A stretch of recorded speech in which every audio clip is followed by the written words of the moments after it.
Restatement of Policy on Germany is a famous speech by James F. Burns, the United States Secretary of State, held in Stuttgart on September 6, 1946. Also known as the Speech of Hope, it set the tone of future U.S. policy as it repudiated the Morgenthau Plan economic policies, and with its message of a change to a policy of economic reconstruction gave the Germans hope for the future. Context and speech. The Western powers' worst fear by now was that the poverty and hunger would drive the Germans to communism. American occupation general Lucius Clay stated, "There is no choice between being a communist on 1,500 calories a day and a believer in democracy on 1,000. The speech was also seen as a first firm stand against the Soviet Union, as it stated the intention of the United States to maintain a military presence in Europe indefinitely. But the heart of the message was, as Burns stated a month later, the nub of our program was to win the German people. It was a battle between us and Russia over mines. On the question of territorial integrity of Germany, it was stated that the United States will not support any encroachment on territory which is indisputably German, or any division of Germany which is not genuinely desired by the people concerned. So far as the United States is aware, the people of the Ruhr area and the Rhineland desire to remain united with the rest of Germany, and the United States is not going to oppose their desire." A stated exception to U.S. support for self-determination was the support given in the speech to the French claim to this island. Burns,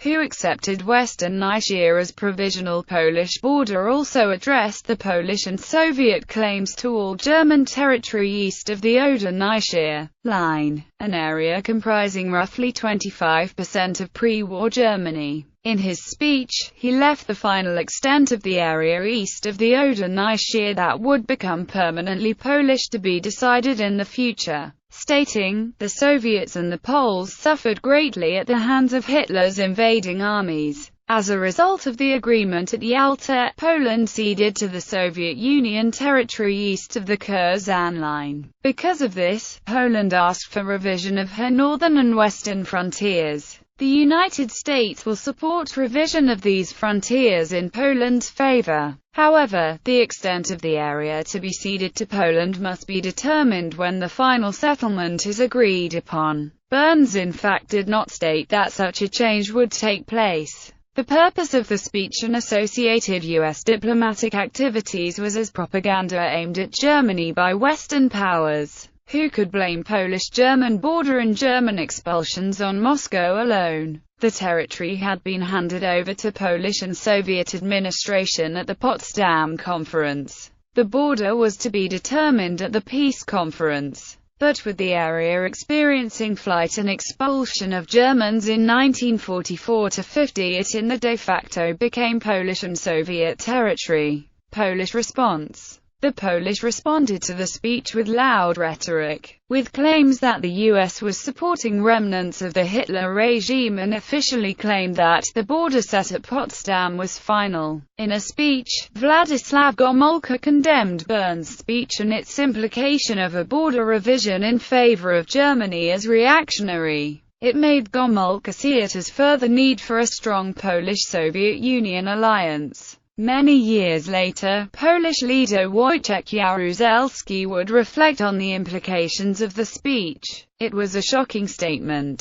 It made us think that our western border was being questioned by the Germans and by other Western countries. It was one of the most important things that strengthened our ties with the Soviet Union." Olszewski asked the U.S. ambassador to Poland for an explanation, claiming that the speech would have a negative impact on the Poles from beyond Curzon line that were moving into Western territories. Ambassador Arthur Bliss Lane reassured Burns' speech should not be interpreted as U.S.'s desire to avoid its obligations made at Potsdam. He underlined that Poland was given provisional control over the area, and if the Polish settlers believed that their presence was permanent, it was due to work of Polish government and press itself. Lane later continued to reassure Poles of U.S. friendship and was disturbed by distortion of Burns' speech.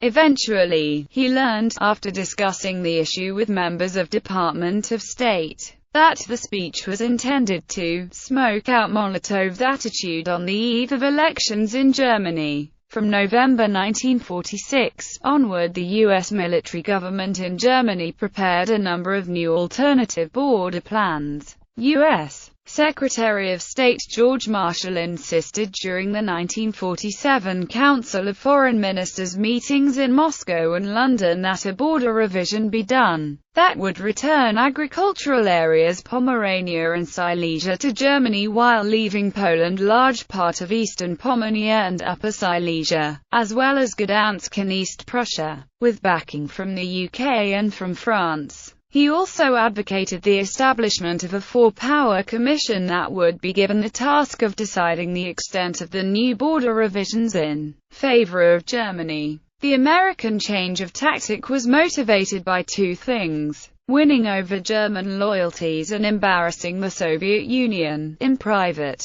American policymakers like Marshall admitted that chances of changing the border were very slender. The speech had negative impact on U.S. relations with Poland, but made the Germans more positive to the U.S., and the Soviet Union was forced to commit itself to the Oder-Neisse line. As a consequence of this commitment, the Soviet Union had to give up any hope of gaining influence over West Germany.